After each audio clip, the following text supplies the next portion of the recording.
reinstate a click and collect service for car sales from next month.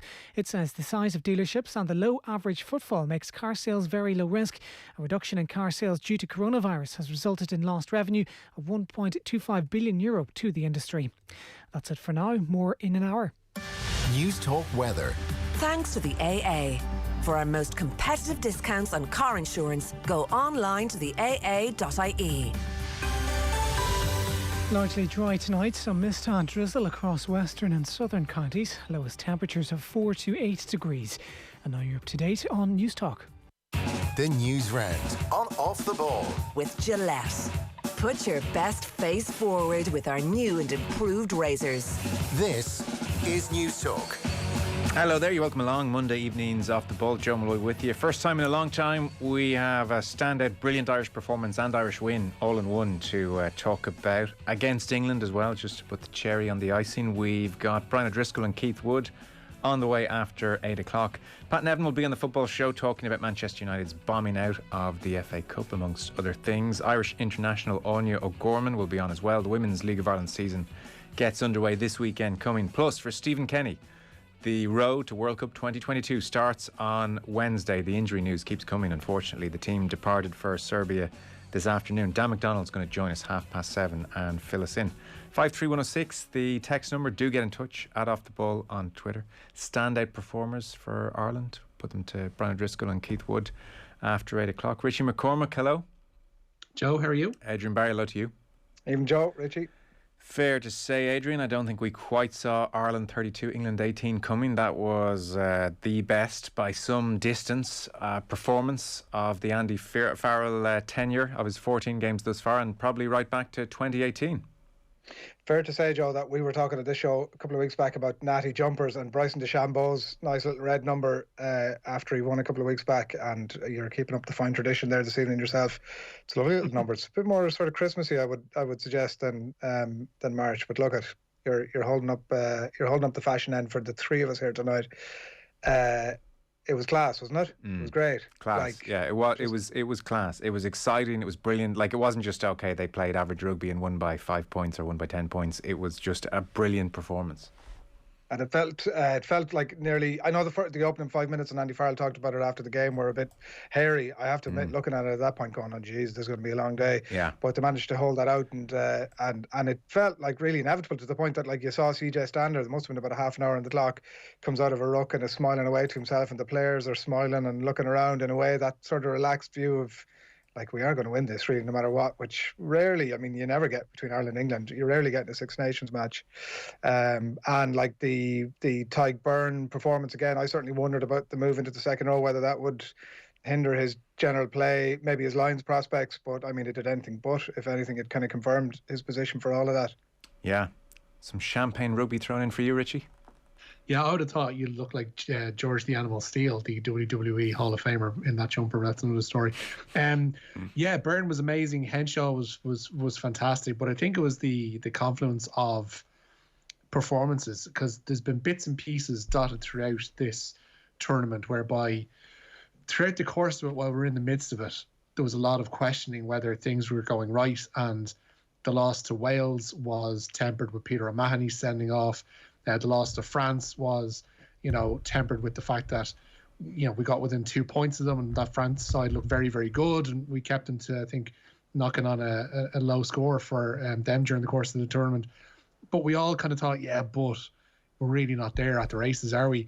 And it just showed that when everything does fall our way, when we do put our plans into action, and when players perform at their known abilities, then these performances are indeed there. And I don't think it'd be fair to pick out individual performances, although Tyke Byrne is obviously one that you're going to. Robbie Henshaw's another, and the effervescent Keith Earls. I mean, this guy looks like he's playing like he's 24, 25, and I think most people, being fair to him, would have had him perhaps written off going into this tournament, thinking that, maybe it's a stretch to be including him in 4 of the 5 games in the starting 15. But no, he has justified his every minute on the pitch. Yeah. Loads of great performances. Hugo Keenan, under the high ball, defensively brilliant, and then his take in the build-up to the Conan try after the Sexton kick, he's 17 cool phases in, was just brilliant as well. He's just cool as. Tyg Furlong. Oh, welcome back, Tyg Furlong. Oh, my God. How we missed you, Tyg Furlong. I mean, he made that brilliant break and then offloaded to Stander in the build-up to the Conan try. You know, those hands he has are so brilliant, and obviously the physicality he brings. He had Mako Vunipola in his pocket to the extent Vunipola was taken off at half-time. And then there was a slow-motion shot of him after a turnover or a big moment where he sort of did a river dance high kick, which looked all the more beautiful in slow motion, and you just think, wow, this guy's the real deal. But all over, Adrian, I mean, it's God, it's just nice, because really from Aviva Stadium 2019, round one of the Six Nations, the Irish team, it has felt like, are pretty much either going backwards or standing still. That's a long old time. Yeah, and the biggest shame, and I appreciate how this says more about me than it does about anything else, is that if we don't have a quick week turnaround or a couple of weeks where we can actually see, is this true? You know, like, were we doing it for CJ? And that was the emotion of the game, and that's why it worked out that way. Was it that England were crap? Was it the fruition of, you know, how many of the interviews afterwards did you hear where the player or the coach went, we told you this was coming? I mean, as we're to believe all professional athletes when they tell us we're right there, we're right there. But it's impossible to know, Joe. That's you're left feeling with a sense of, God, that was amazing. It was a couple of hours really well spent. Great to get one over on Eddie Jones. Never mind about England and everything that went in the mix for that. But where are we at? I'm still sort of. You made a good point in the TV afterwards about, like, if this had come in the first round and then all the other stuff had followed, what would we be saying?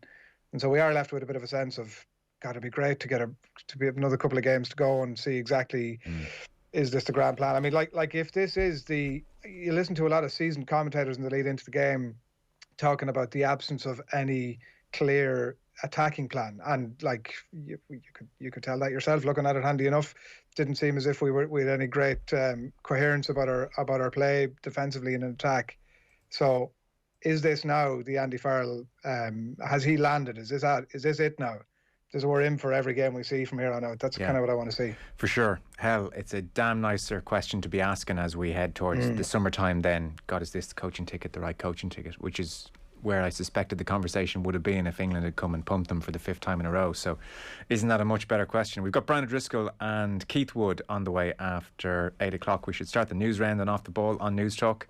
It is with thanks to Gillette. We don't just play the game, we change it. Gillette, made of what matters. And Richie, you're starting with Ellis Genge, who I think we were all fairly certain would be cited. Yeah, I know, had a piece on this with Darren and Owen and Co. on Saturday. He has avoided a citing for an incident involving Ireland captain Jonathan Sexton. The England prop appeared to grind his elbow into the face of Sexton while on the ground during Saturday's game at the Aviva. However, no retrospective action will be taken against Genge. Meanwhile, Bundy Aki will face a disciplinary panel tomorrow after he was red carded in that 32-18 Ireland win for a high tackle. Eddie Jones, meanwhile, has been meeting with RFU Chief Executive Bill Sweeney today to begin a review into England's campaign. Defeats to Scotland, Wales and Ireland saw England finish 5th. And speaking of this morning's OTB AM, former Ireland back row Alan Quillen questioned whether Jones is the right man to lead them into the next World Cup. They say he is, but I think tactically England are very, very blunt. They kick the leather off the ball. They try to overpower teams. And, you know, the game evolves every couple of years, Jeremy. You know, teams probably are figuring out what Ireland experienced 2 years ago against England in the first game of the Six Nations 2019,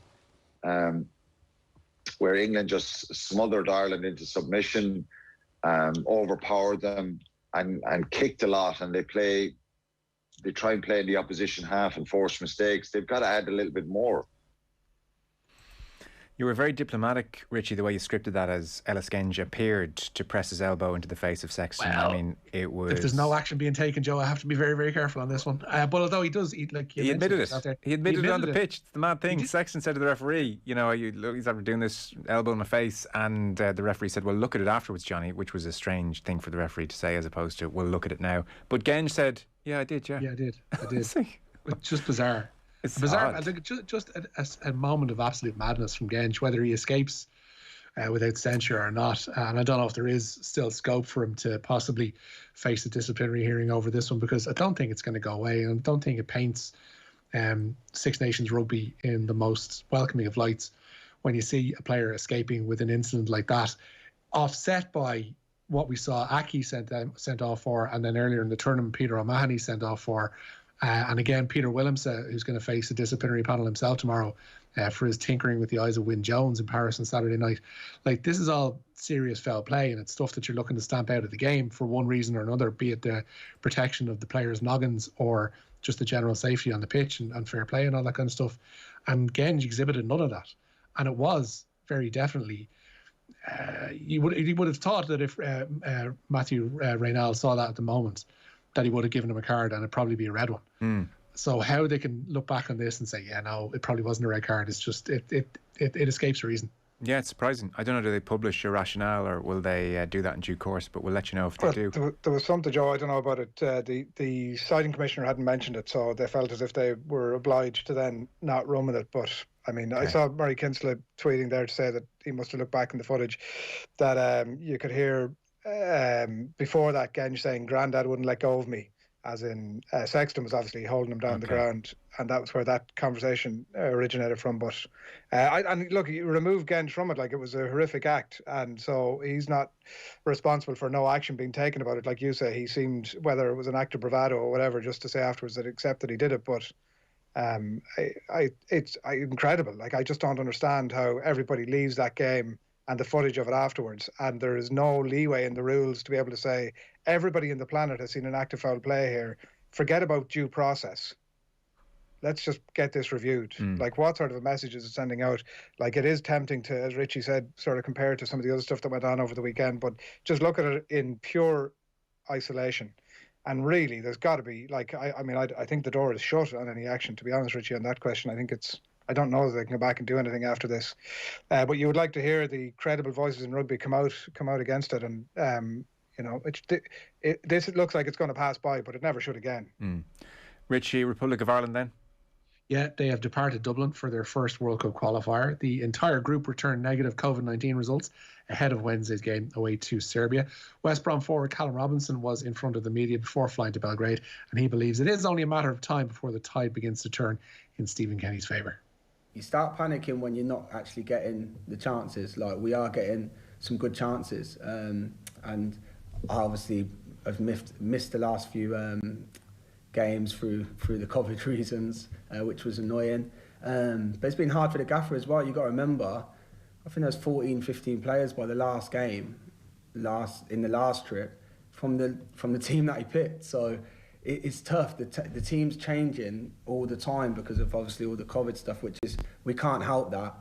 So it's tough I know that everyone's having to deal with it, but when you have like 14, 15 players from who is picked in the first squad to then the last game, all them changes, it's tough. So no, I don't think that no one should be down about it. I just think that, it's like one goes in, two goes in, or we get a win, even if it's off an own goal, you get a win, and then just everyone picks himself up and we go again. So yeah, I'm not personally down. Obviously, I can't speak for everyone, but I don't think there should be any pressure at all. Should just go out there and play, and as I said before the Slovakia game in one of these, I was confident, and I thought we'd done really well that night, and lucky to lose on penalties, but we created chances, done really well, broke Slovakia down through the thirds. I don't think many supporters have seen football like that from us in a long time. So there's small steps, but as you said, the main thing is the result at the top, and that needs to change, and goals that need to come. So it's understandable why people can be annoyed, but I think we're going in the right direction. Yeah, Callum Robinson there.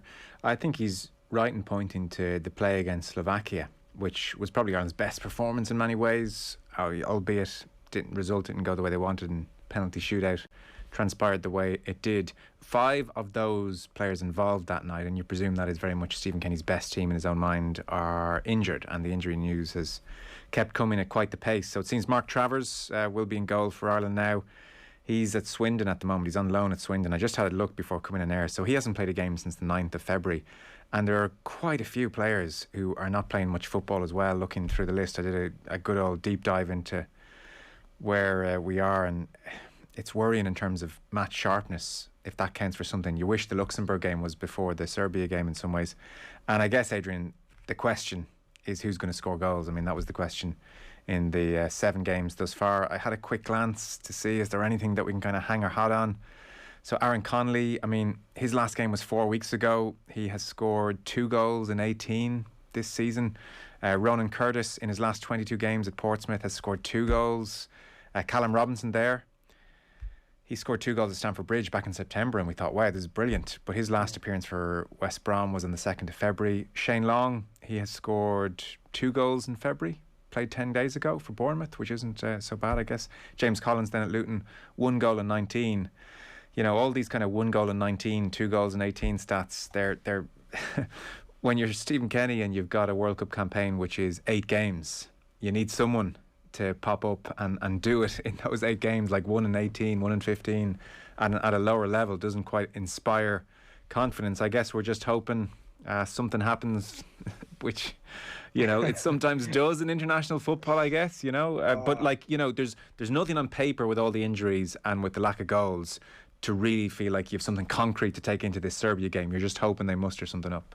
Nothing. It's all about hope, isn't it? Like that's. Bit, and yeah. you say we've been talking about it for the last 7 games. We've been talking about it for the last, 4 or 5 years since Robbie Keane retired. Like that player who's going to be knocking in goals for us just isn't coming along. And like maybe there's a couple of them at underage level that might mature a bit and come in the shorter term, but or in the medium term at least. Anyway. But like I think you're right. Callum Robinson and Aaron Connolly are probably amongst the 2 that you'd be looking at. Like does Shane Long come back in and he's never been consistent, but has managed to score one-off goals in big games for us. So, so we'll see. Like, but yeah, it is really about hope. And I don't know. Like, I actually, Callum Robinson, I agreed. I found myself in agreement with most of the things he had to say there in that little clip. Other than the floodgates opening, like once you score once or twice, and then suddenly the floodgates are going to open. Like, I really don't see that with this Ireland team. Like, I think we're going to be scrimping and saving. I'm not so worried. I think maybe might be regretting this now come Wednesday night, but about the goalkeeper not having too much game time. Like I think no matter who was going to be in there,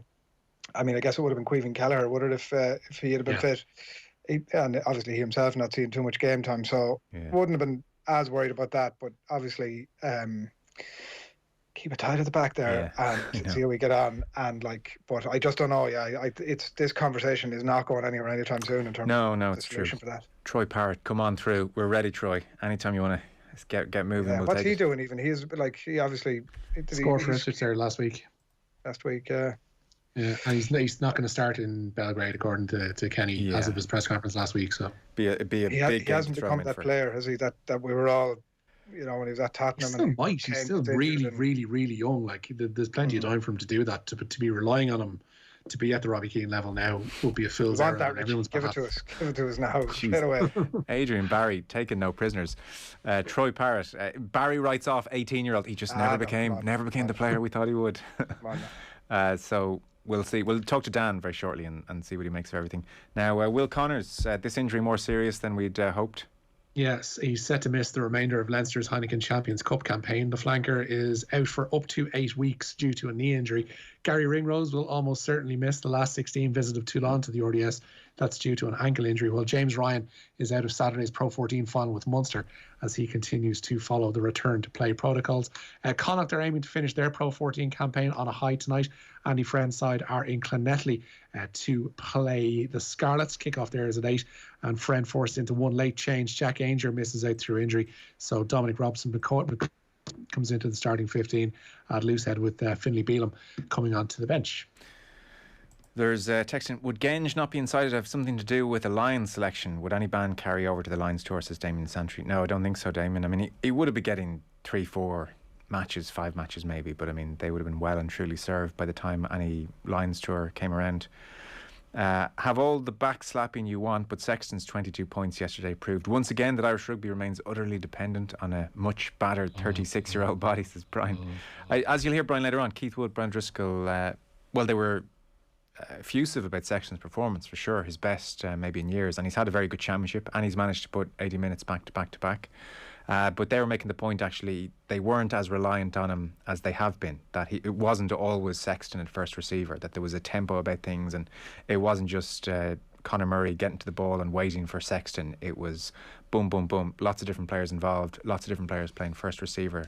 And of course, look, there's Joey Carberry to come back as well.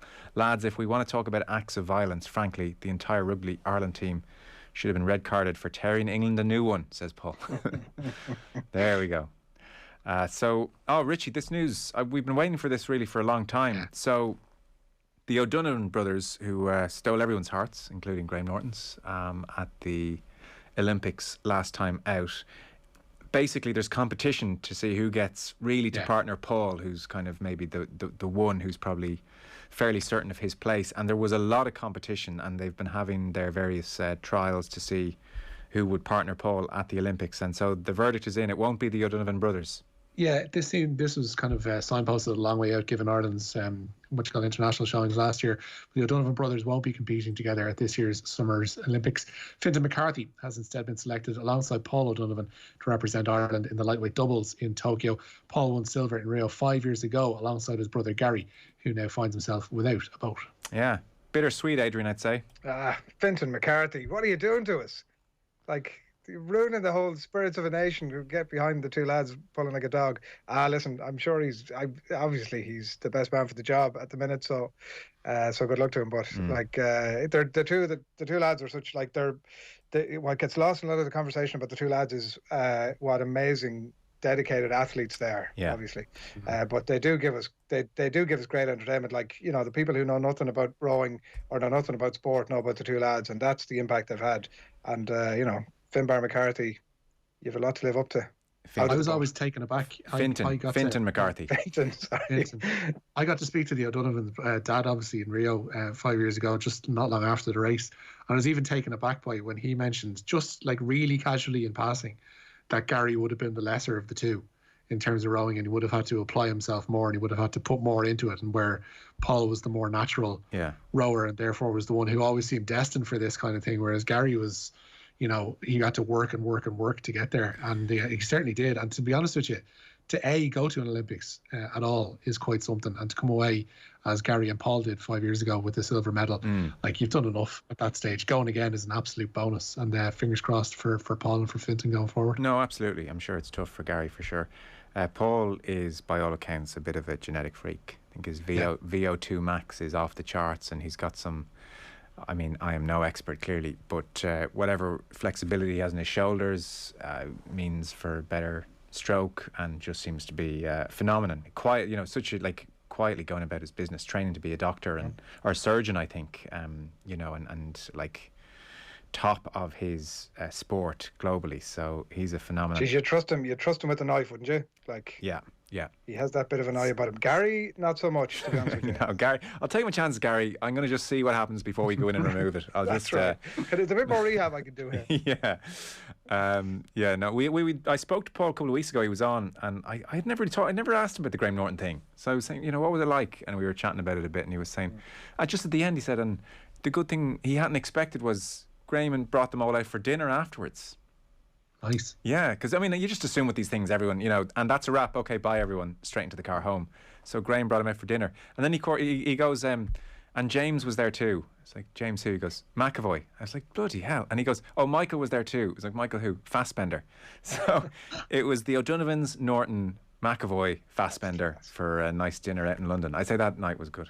Proper Munster Championship chats around that table, wouldn't there be? Kerry, Cork represented, and then you've got McAvoy. He'll probably throw his lot in with someone like Tip. Yeah. See, when you're doing your studies, Joe, to become to win the, what's it called now, the IMRO Broadcaster of the Year for the 14th year running, the thing you haven't counted for is that you need to be bringing some of your guests out for dinner and just doing a bit of schmoozing and listen, the way this world works. I'm all about the schmoozing.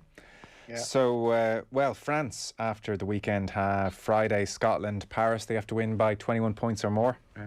And they have been hit with an injury. France out half Matthew Jalabert out of that Six Nations deciding match with the Scots.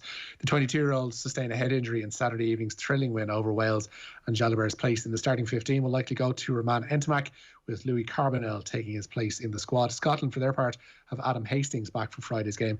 He returns from suspension, but there's no place in the squad for Sean Maitland, Fraser Brown, or indeed Johnny Gray. Just one last one, Richie. Interesting story around Roman Abramovich.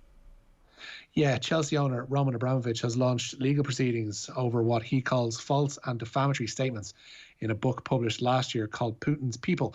It claims the billionaire bought the London club in 2003 on the personal orders of the Russian President Vladimir Putin. Abramovich's lawyers have filed a defamation suit against the publishers HarperCollins and indeed its owner Catherine Belton. Okay, interesting. Fellas, we'll leave it there. 8 o'clock, we have Brian O'Driscoll, Keith Wood. We have Dan McDonnell up next. Richie McCormack, thank you. Cheers, Joe. Adrian Barry, as ever, you were wonderful. You can stop with the schmoozing. Thank you, Joseph.